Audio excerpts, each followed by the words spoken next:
everybody, good evening. It is 10 to 9 here in the UK. I haven't been live for a while. I have put the subscribers only mode on and the slow mode is on, so people who are new to the channel can only send one message every minute because it's to protect you guys and to protect me and the channel. As obviously you've seen from today what the title is. Hey Clayton, how's it going? Today's title is about autism and grief. As a lot of you know, I lost my dear Nana 6 months ago, and I was going to do this as a video, but I thought, you know what, suck it up and go live and talk about it. Hey Marie's Nine Mum, good to see you. So I thought I'd talk about this live. I have got some notes here just to keep me on track with what I want to talk about. Yeah. Hey SJ, how's it going? These last few months have been really difficult for me to get my head around it.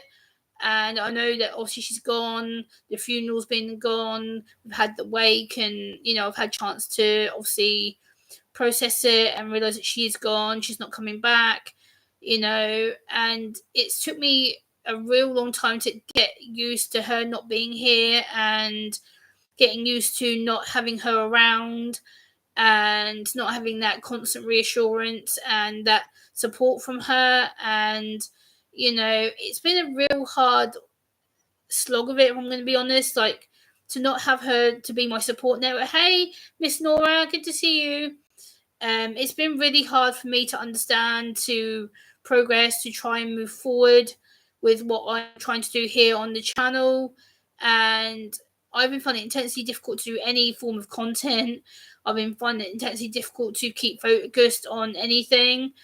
And I think finally the grief has finally hit me. I think the fact that it's now officially 6 months that she's been gone, and I can't believe where that 6 months has just flown by. It's been a really, really hard progress of it, I guess, and I'm learning to. Hey, Inner Peace, how's it going? I did see your email. I will reply to you probably after this stream. I haven't really been checking my emails as much due to not kind of feeling very good at the current time. But yeah, I want to talk about grief because it's something that's been bugging me, and I've been trying to avoid this topic because I know when I have mentioned it in the past, a lot of people have kind of told me not to talk about it.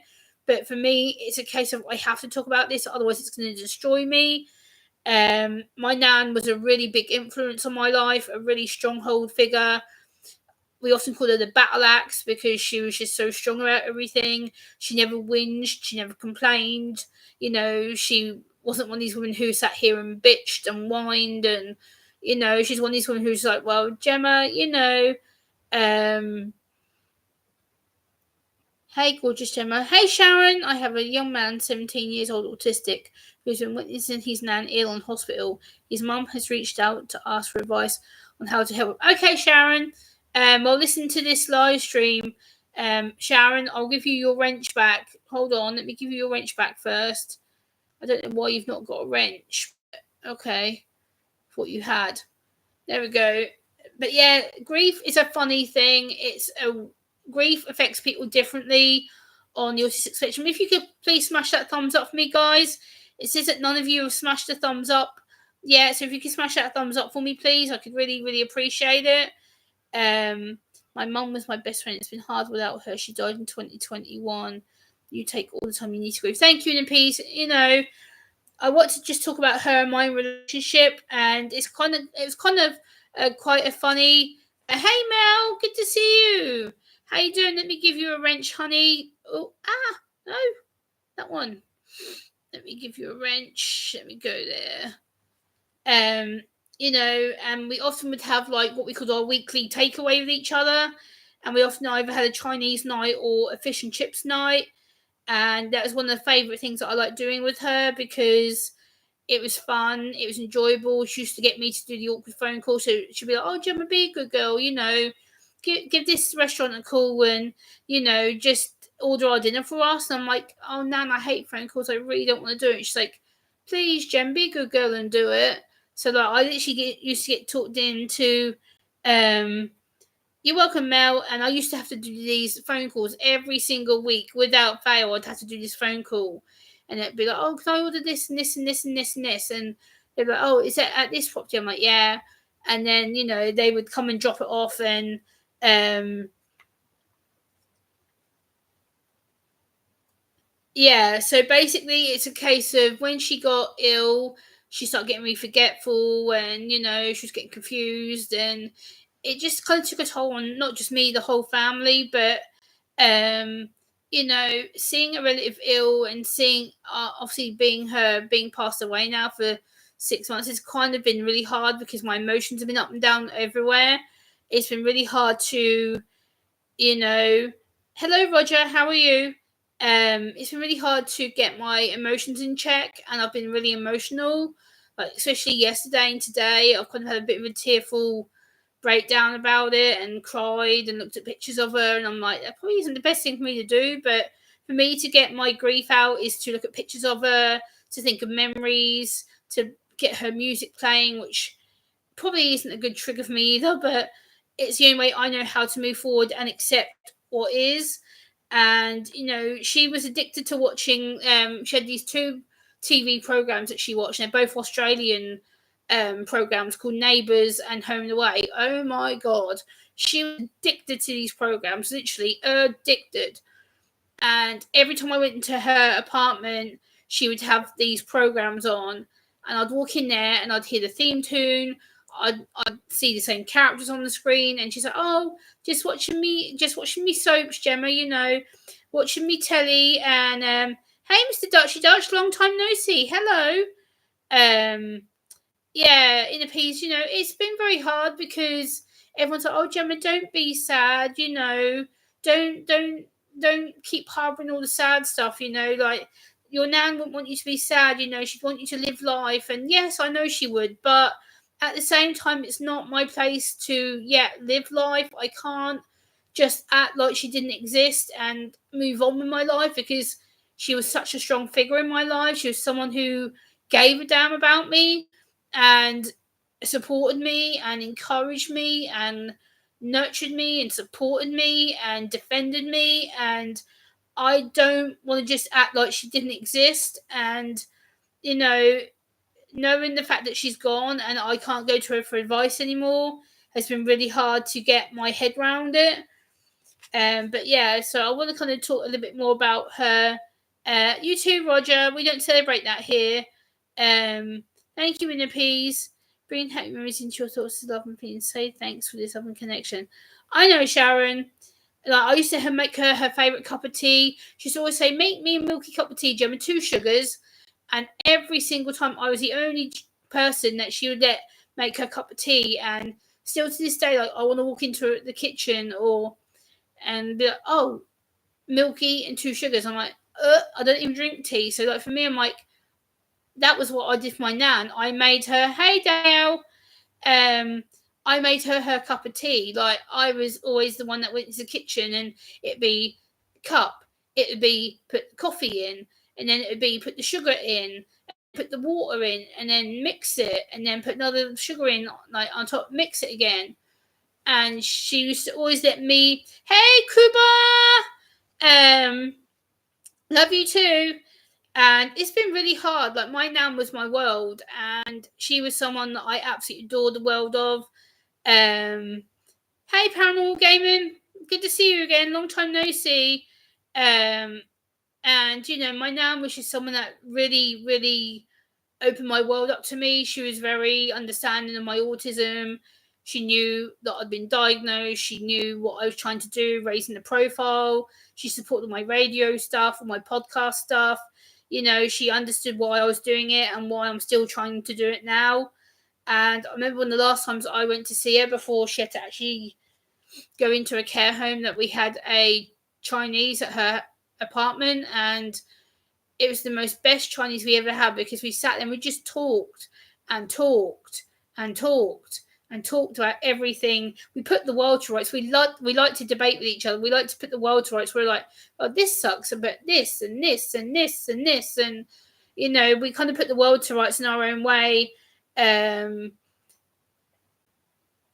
yeah, so like that, I've had to put up with a lot of tears and let myself feel a bit guilty. And you too, Roger, if you're taking off, see you later.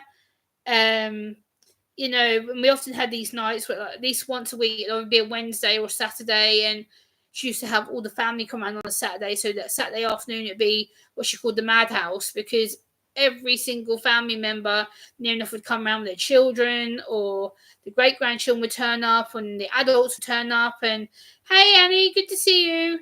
Um, so yeah, it's a case of, like, I've had to really go through a lot of tears and frustration and confusion and anger and upset, and trying to understand why she had to die, why it was so quick. And it still puzzles me to this day why she got so suddenly ill. And it just, to me, there's no answer. There's no, I don't think I'll ever understand why, but it happened. And she was very opinionated. Oh my god, my nan was very, very opinionated. She was very much like me, very opinionated, very blunt, no filter. She didn't care if she upset someone. She pretty much said it how it was. And everyone's like, you two are twins. Like, you have no filter. You have no shame in what you say. I'm like, nope. And like, people would call us the twins because we would literally shoot our opinion out without really thinking it through, or we would be like, well, this and this and this and this and this and this and this, and then they'll be like, but you can't say that. I'm like, stop me. So it was like, hey, pizza demon, good to see you, buddy. I'm worried my fingers are curling. Oh, Annie, you need to go to the doctors then. And yeah, she was, Mel. She was a really, really, really nice lady, and I do miss her a lot. It's really sucked that she's not here, and the fact that it's 6 months now. Um, you know, and to go through all this loss and pain and heartache, and feel like I've been stabbed in the back pretty much. Like, I feel like, everything just went so quick. Everything's just kind of gone from being her being here, being supportive and understanding, and then all of a sudden that was all ripped away from me. And it's been the most hardest 6 months of my life. Literally, like, knowing she's not here, knowing that I've got to wake up with me without her, and knowing that I've got to carry on with life as shitty as it's been, and having to focus on what to do next, the next part of my life, the independence, trying to carry on as life as per normal. And life isn't normal. It's never going to be normal ever again. My life is never going to be normal. I'm not normal. I'm autistic, and my life is not going to be normal. My nan's gone, and thank you, paranormal. I mean, that means a lot to me because I miss my nan dearly. I do have a picture over there, but I don't really want to put a picture out here on YouTube, so I'm not going to, in respect of my family, in respect of myself. But her picture is on pride of place on my window over there, so she is sitting in pride of place. But yeah, I just want to kind of talk about her in a little bit because there's so much more that I could say about her. Um,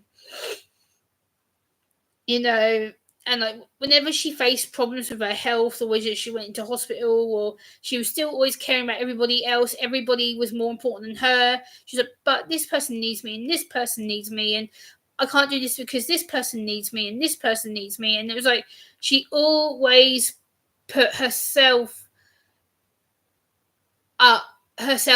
before, like, put others before herself. Yeah, that's right. Not the other way around. She always put others above herself. She didn't really, yeah, Mel. But hey, Will, good to see you. How you doing? This loss has hit me like a ton of freaking bricks. She basically was a mega supporter of mine. She understood. She knew that I was different. She knew that I communicate differently. She'd often tell me off for my dress sense. She would often tell me off for wearing too much black. She's like, "Oh, Gemma, really?" And like, she'd look at me and like give me this up and down stare, and she'd be like, "Gemma." I'm like, "Why are you tutting at me?" And she's like, "Gemma, for goodness sake, like, you're wearing too much black. You look like you're feeling depressed." I'm like, "No, I'm not depressed. I'm fine." And she's like, "Really, Gemma?" And literally every time I went around, I had an item that was black on, or a black coat, or a black hat, or black shoes. And she's like, Gemma, you look like you're depressed. I'm like, no, I'm fine. I'm absolutely fine. And like, I sit there and smile at her. She's like, you look like you're depressed. The fact that I wore black a lot. I still do wear black a lot. I've got black, pink and black striped top on. I've got a black skirt on. Like, I do wear a lot of black. That's to my detriment, I guess. But I like wearing black. It's safe. It's comfortable to me. It's something that I feel comfortable wearing. It suits my skin tone. Like, I wear a lot of black. It's just the way it is. She didn't like the fact I wore a lot of black. She liked me to wear brighter colours. She actually did encourage me, bless her, to wear a lot of brighter colours. She started saying that I should wear more bright, because that's when I got more into my Elvis bright colours, like the sequins and, more the stripes and the glitter and things that she actually wanted me to wear. Thank you, Pizza Demon. I appreciate that. It's been a struggle. My health right now is not great. For those of you in America and in the UK, I'm technically been medically told to not do anything for the meantime. I'm not very well. I haven't been very well mentally for the last 10 weeks nearly. I keep crying a lot. I've got really bad heightened anxiety to the point where I haven't coped well. I haven't been sleeping well. I've been feeling chronically anxious every freaking day. My eye contact is sucking more than what it usually does. I've had no motivation to do any videos, or I've found it really intensely difficult to do anything YouTube based. I've had to force myself to come on here and go, you know what? It's time to talk about it. It's been 6 months. I've been heartbroken. I've cried so much. I felt isolated. I felt frozen. I felt like my whole world has just come crashing down on me. And, I've dealt with so much loss in my past since being on YouTube. Hey, Athens, good to see you. I've had to go through so much different emotions, with feeling angry, then sad, then frustrated, then confused, and happy, then confused, then angry, then frustrated, then upset, then angry, then happy. And I'm like, what the fuck? Like, I've had to go through so many different emotions and things that I didn't think I'd ever have to experience again in such a short time frame. You guys know that I've lost my gran. I've lost 2 of my aunties while being on here as well. So I've gone through quite the ringer of loss. It's a really up and down roller coaster. It's not an easy time. Like, there'll be days where I'm absolutely fine. I can focus. I can get stuff done. And then, Will, oh my God. Holy moly, what? Wow, Will, you joking me? Holy crap. Let me give a heart on that, so that I've responded to it. Thank you, Will. I've just put a heart on the super chat. Thank you so much for the $20 super chat. Much love to you and your family, my friend. Yeah, I will. I'll make sure I get myself an ice cream or a pudding or something. But it's been the most hardest little thing. Like, even to go out today to pick up some items that I needed, I had to literally tell myself, Gemma, okay, we're going to go out on the bus. We're going to go to the store. We're going to pick some stuff up. We're going to come home and we're going to chill. And I had to tell myself like 5 times, it's okay, Gemma. It's not a rush. Like, you're not on a time frame. Like, but it took myself like 2 hours to tell myself, right, I'm going to go out today on the bus. I'm going to go to the store. I've got multiple things I need to pick up, and then I'm going to come home. But that it still took that 2 hours physically in my head to go, right, Gemma, we're going out on the bus today. You need to get out of the flat. You need to clear your head a bit. You need to give yourself some room and space and get out. And I did it. I achieved it. I did it. I went out. I picked the items up, which is for another video. And then I came back home, and then I sat here catching up with other YouTubers. And I'm sorry, guys, I've got hay fever. My nose won't stop running. I've pretty much been to the point where I've had to convince myself that everything is good and that I'm fine and that everything is safe. And I've had to go, you know what, Gemma, it is what it is. And, it's been the most hardest few days, few hours. But yeah, so I want to talk about a little bit more about who my nan was and what she did and stuff. She worked in a children's home. She worked in a factory. She loves to watch and listen to the football, aka soccer. For those of you in America and Canada and Australia, you call it soccer. We call it football, which I believe you call football American soccer, I think. Um, but yeah, she loved to be around her family, her grandchildren. She loved us to all be around her all the time. Like she was very people centered. She was always very busy. We always had to make sure we told her what we, yes, I did pizza. I did do it. In fact, it mentally messed me up. But then I banged into someone in town that I hadn't seen in a while. She tried to hug me because obviously she knows I've been kind of upset about stuff. And yeah, that didn't go down too well. When she tried to hug me, I was like, So yeah, that kind of made it a bit awkward because I literally couldn't physically want to be touched. I've been very jumpy around people. Like when people offered me a hug, I've kind of been like, and I've been very distant towards certain people, and even here on YouTube. Oh, okay, Mel, you cook football too. That's good to know. Okay, and like little things that I just remember, like talking to her about how people would lose at football, or she'd go, "Oh, Gemma, when the football used to come on, she'd say, oh, Gemma, be good, go into the biscuit cupboard and get the biscuits out." And I'm like, "What? Why now? You don't need them right now." She said, "Yes, right now." I'm like, "Okay." So I had to get out from the lounge and get her biscuits and cookies and everything else because she needed them for the football. So that used to make me laugh. And then we used to sit down and watch it together, and everyone used to say to me, my nan, "Oh my god, you two are twins," because we look the same, we have the same facial shape, we have the same long dark hair, and I never used to kind of see it. I'm like, nah, and then you are two spitting twins, like you look exactly like each other.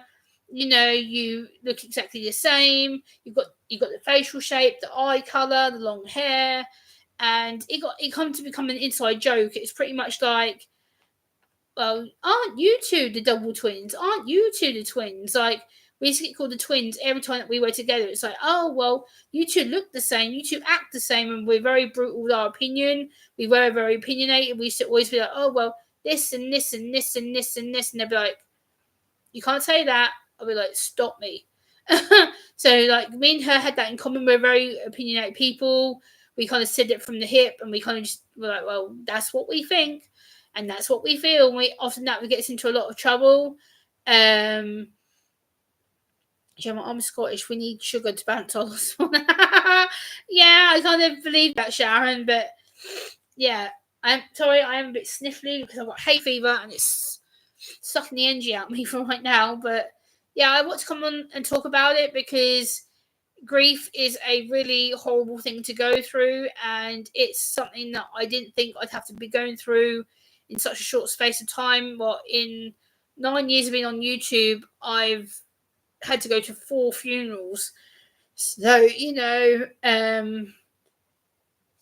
I won't forget the memories, not at all, Marine Army Mum. I won't forget them.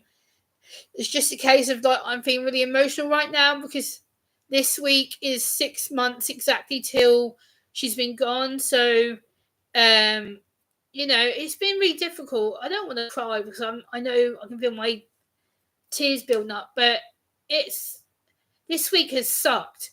Basically, this week has been a shit week.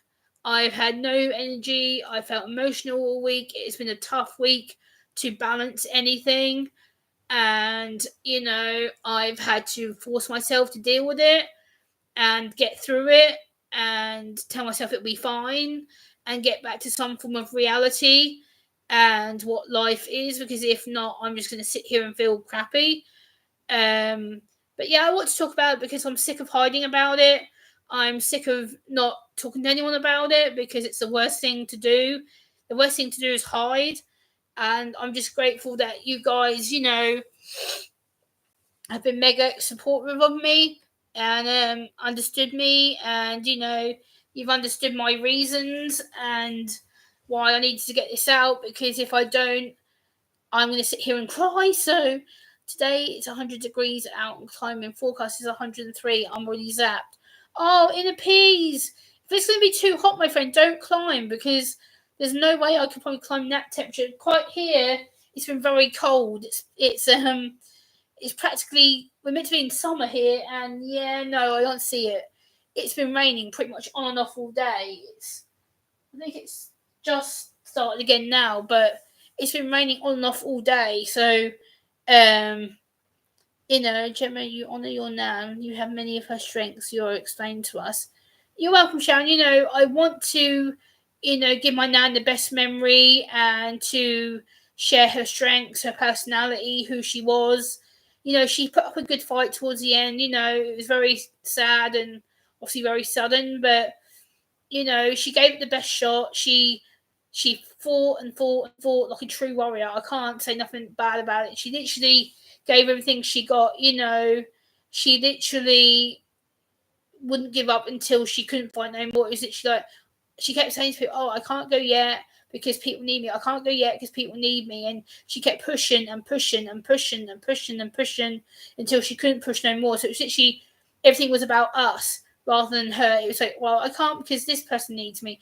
I can't because my nephew needs me. My niece needs me. My family needs me. It was literally she can't, she can't, she can't, all the way until the end. So it was literally a case of, you know, she couldn't, she wouldn't let herself go until it was to the point where she was struggling. So, it's a case of she kept on going and going and going and going and going until she couldn't anymore. So, she made it the best shot that she, you know, I'm proud of my Nan. I will forever be proud of her. She was a strong woman. She worked her ass off. She served the country, like by working in the factories and working as a social worker for disadvantaged children and children with mental health issues back in the day. She helped out the community. She didn't just sit there and do nothing. She was an advocate. She was someone who helped people. She supported people, and she did what she could with her time. And she always put everybody else above herself. She was very selfless, and she was very caring, empathetic. She was very strong. She was raised in the ilk of that it was bad to show any form of weakness. So she was very, very strict with herself. She was very strict with the way she came across. She was very blunt with her opinion. She was very rigid. Like, she didn't change in that regard. I am very proud of Mel, absolutely. Like, I'm very proud of my Nan. I wouldn't have it any other way. My Nan was the woman that made me. She was someone that had my back. She supported me. I just hope up there that she's listening to me and that she knows how proud I am of her. And I hope to God that she doesn't see me being too much sad and sitting here moping and being a mopey little sad bucket. But I needed to get this out. I needed to get some form of grief out because she wouldn't want me to be this way. If she was here right now, she'd be like, Gemma, enough. Like, stop. Like, she would literally be kicking my behind right now. She'd sit here and be like, Gemma, what are you doing? Why are you doing that? Why are you acting like that? Like, she would literally not want me to be like this. Gemma, your YouTube page has always had the intention to show people what autistic people can do and help people like me who support autistic people, not to underestimate the prospects. This is me, how my autism is presenting itself right now. This is how my autism is. No, I don't want to do that. There we go. This is how my autism is: raw, authentic, real, non-scripted. This is me, my whole autism as it is.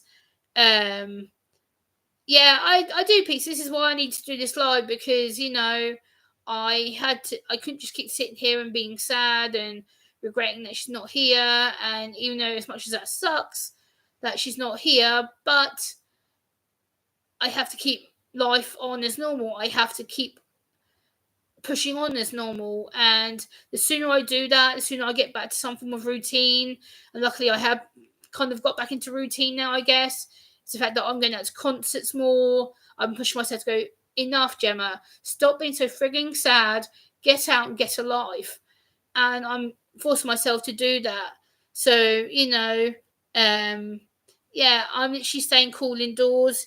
It's literally been like really rainy here all day, so I've pretty much kept myself indoors apart from when I had to go out to pick some stuff up. I've literally just sat here and yeah, been watching YouTube, and she's here right in the center of your heart. Yeah, I know, Sharon. Um, I pretty much am trying to sit here and think positive about her, and all the things that she did and all the little funny quirks that she had. And she's pretty much like, if you don't like what I say, tough, don't care. And I think that's where I've got it from. When my son's granny passed on, he had no concept of what they meant. He still years later asks, "Oh, I'm sorry. Hey, Jack, good to see you. I appreciate you stopping in. Hey." Yeah, well, unfortunately, it's taken me quite a while to process it and understand that she's obviously not coming back. And there's still days where I think, oh, I just wish I could call her on my phone. I wish I could just speak to her one more time for that one little bit of advice. And I wish I could sit here and dial her and be like, Nan, I need this and this and this and this and this. And then I'm like, oh, can't. So, it's I've had to kind of sit here and go, oh, when I've wanted to talk to my nan, I can't because I know she's not here. And that really kind of hits home for me as well, because I'm like, I just wish I could get on the phone. I just wish I could see her. I could just wish I could have that one more talk with her. And the fact that I can't, and the fact that she's gone, and I'm like, oh, now who I'm going to go to? And I'm like, oh, okay, maybe go to my YouTube family and, talk it out on there. And, because obviously my family are grieving in their own ways. I don't really want to disturb them or distract them from their own grief. So, this is my best way of getting it out in a safe context and a positive context. It's got to a point where now I can actually talk about her without feeling too much upset. But so I put in terms he could understand. He feels pain, grief, love, and everything else. It's just hard for him to express it in ways others. Yeah, we need to collab about this, because there's so much we could talk about, not just grief, but autism in general, like pain and empathy and the stigmas. And because I think, me and you've got so much power and knowledge, because you being a dad of an autistic boy and me being an autistic woman, I think the power of us two collabing together, right, Pizza Demon? Exactly. So, I think for one now, I think me and you need to get behind the scenes and collab with each other, because we've got quite a lot of knowledge between us. You've got the parent knowledge, I've got the lived experience knowledge. So I think us two collabing would be quite a good idea to share on your channel, maybe, or here on my channel. I'm open to either. I don't really mind. Yeah, crazy weather, Pizza Demon. I've literally got a jumper and a vest on and a skirt, so I'm literally quite cold right now, because like my vest is like, I can feel it's like starting to irritate me, but I had to put a vest on underneath this little jumper because it's been freezing. Take time out in your day to sit down, talk to her out loud or not. Imagine a beautiful conversation with her, relax for a while and feel the shared love, then get on with the day. Yeah, Sharon, this is the thing that I kind of do in the mornings. I sit here and I'm like, Nan, I feel rubbish. This is going to suck today. I'm doing this, I'm trying to do this, and I wish you were here. And I do talk to her. I look up to the ceiling and like acknowledge her and stuff. I know it probably sounds stupid, but that's the kind of way that I acknowledge that. I kind of feel that she's still here. But I'm like, Nan, like today I did this and this and this and this and this, and Nan, tomorrow I'm going to do this and this and this and this and this. And yeah, email me, Will, and we'll set up a time to do a collab, whether it's a pre-record or live, whatnot. It's up to you. I don't mind, because I think we've got so much to talk about in quite a wide perspective. As well, I think a lot of people will be quite shocked of how much knowledge we've actually got between us. But I want to share this grief stream. I wanted to really come on here, open my heart out to you guys, and kind of share where I've been, because obviously I've been a bit distant with the channel. I've kind of let my channel slip a little bit because, I've been feeling a bit less motivated, and so I kind of had to push myself to get back on track with stuff. I'm like, right, okay, Jeremy, do this and do this and do this and do this. And then I'm like, well, do this and do this and do this. So, it's just a case of getting my motivation back and trying to understand what happens and stuff. But yeah, I hope you guys have kind of understood what I was trying to say. I'm not going to hold up much more of your time, but I just want to come on and talk and kind of share my experience and what I've been feeling and thinking and my moods and kind of everything else. But yeah, I hope you guys have a great day, and I will see you soon. Much love. Bye, guys.